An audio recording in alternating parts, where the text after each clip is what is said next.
Welcome to Sheffield Manor Lodge. My name is Katie and I will be your tour guide for today.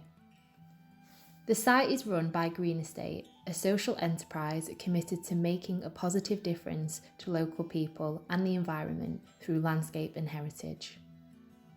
The archaeology of the site is very complicated with lots of different levels and as a result has proved very challenging to study through excavations. This is the oldest part of the Manor Lodge, dating from 1516 and built by George Talbot, the 4th Earl of Shrewsbury. But we have evidence that there was a smaller hunting lodge here before then. We found a payment slip for repairs to a lodge dating from 1479. This suggests that if the hunting lodge had to be repaired, then it must have been here for some time before that date. The question arises as to why it was built here. It is one of the highest points in Sheffield, and on a clear day you can see the whole of Yorkshire, Nottinghamshire and Derbyshire, and this was really important to George Talbot as he owned the whole of Yorkshire, Nottinghamshire and Derbyshire. In contrast, Chatsworth is built down in a valley looking up at the surrounding hills. This building is south facing and therefore the warmest part of the lodge. It would have been used for the bedroom of the Talbot family and also for any guests. At the base, you can see a dome which looks as though it could be a cellar. We found evidence of food and drink here, which could have indicated that it was part of a kitchen. Although again, this posed a problem as Tudor kitchens were usually away from the main part of the living quarters. Further investigations revealed that this was the beer cellar for the Norfolk Arms pub, which was built on the site in the 19th century. The Long Gallery was where Tudors walked and took exercise during inclement weather, but also where they would do needlework, discuss current affairs, and perhaps plot political events. This was the longest of its kind until Hampton Court was built. It's likely that underneath was the stables. During the 19th century, when workers occupied the site, we have evidence of houses being built here. Archival research carried out to check the census has revealed that there were some 250 families living on the site at the time. This is Wolsey's Tower. Built in 1530, he stayed here on his way down to London to see the king.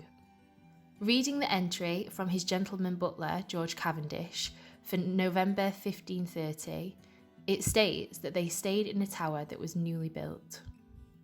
Wolsey had been summoned by the king to answer to the crime of failing to get an annulment from the Pope.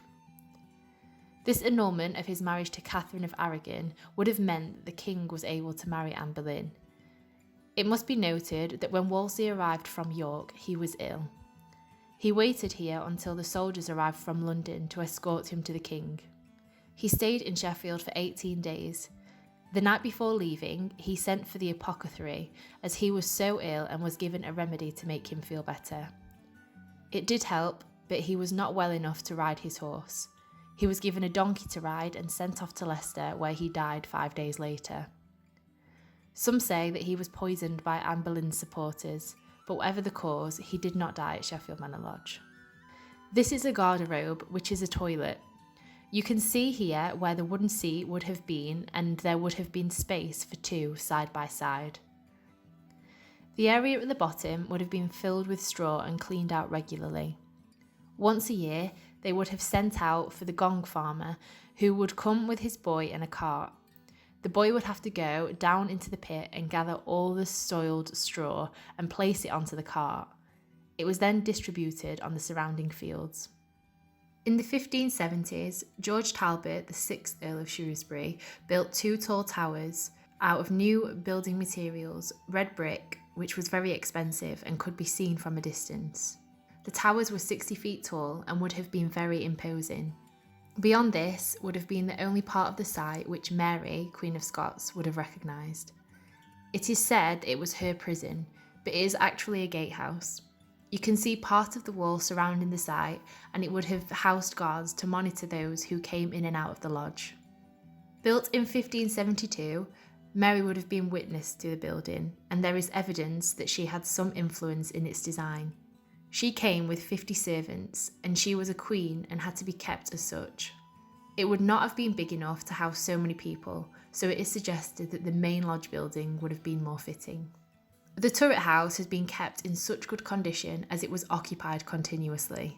It was converted into a farmhouse, and later, when it had a custodian, the smaller buildings at the side were removed. In the turret house, we head through the front door and up a spiral staircase. This painting, done by Kenneth Steele, was his representation of how Sheffield Castle might have looked. On the painting, you can see Dixon Lane and Lady Bridge. The moat is made up of the rivers Sheaf and Don. This was under the old Sheffield market, which has now been demolished. There's currently an excavation on the site by University of Sheffield to find out what's left of the castle. The first thing that you see here when you walk into the banquet room is the fireplace, which has above it the coat of arms of the Earl of Shrewsbury. On this, you can see some Talbot dogs named after his family. They were dogs bred for hunting deer and were white with great tongues hanging out of their mouths. They no longer exist as a breed. Above, you can see the magnificent ceiling, and as a status symbol, as to let people know who owned the property, the 3 coats of arms of George Talbot are incorporated onto the ceiling plaster. You can see the influence of Mary Queen of Scots here, as we see the thistle for Scotland, and also a briar rose with a clenched lady's hand. This is the symbol of Catherine de' Medici, who was the mother-in-law to Mary, Queen of Scots, when she was married to King Francis II of France, which meant that Mary was also Queen of France for some time. Whilst Mary was staying as a prisoner here at Sheffield, this would have been an example of some of the food that she could have eaten. Remember that although she was a prisoner, she had to be kept in the manner of a queen. Here we can see wild boar. Remember that Sheffield Manor Lodge was in the middle of the biggest deer park in England. It was 2,500 acres and the perimeter was 9 miles round. In the deer park was mainly fallow deer, which would have been hunted with a net. If you wanted to really go hunting deer, you would have had to go on a chase, possibly up towards the Rivelin Valley. We also have a rib of beef, duck, goose, partridge and pheasant. The pie would have 4 and 20 blackbirds. The birds would be smoked until they were unconscious and a cooked pie crust put on top of them. When the pie was opened, the birds began to sing and the oxygen would get in, wake the birds up, and they would fly out. This would be a spectacle for visiting guests. There is also fruit, and sometimes these would have been made from sugar or marzipan as an ornamental feature. This room has been decorated to show how Mary would have lived during her imprisonment. As she would have been kept in the manner of a queen, she would have been allowed a certain amount of freedom, but this would have been restricted slightly. She was nearly 6 foot tall, which is very tall for a woman of her time. She towered above most people, except George Talbot, the 6th Earl of Shrewsbury, who was roughly the same height as her. And she was very alluring, as she was a queen and unmarried. When her husband, the King of France, died early, she had not produced an heir, so she went back to Scotland to reclaim her throne. She ruled very successfully by herself, but then she married Lord Darnley.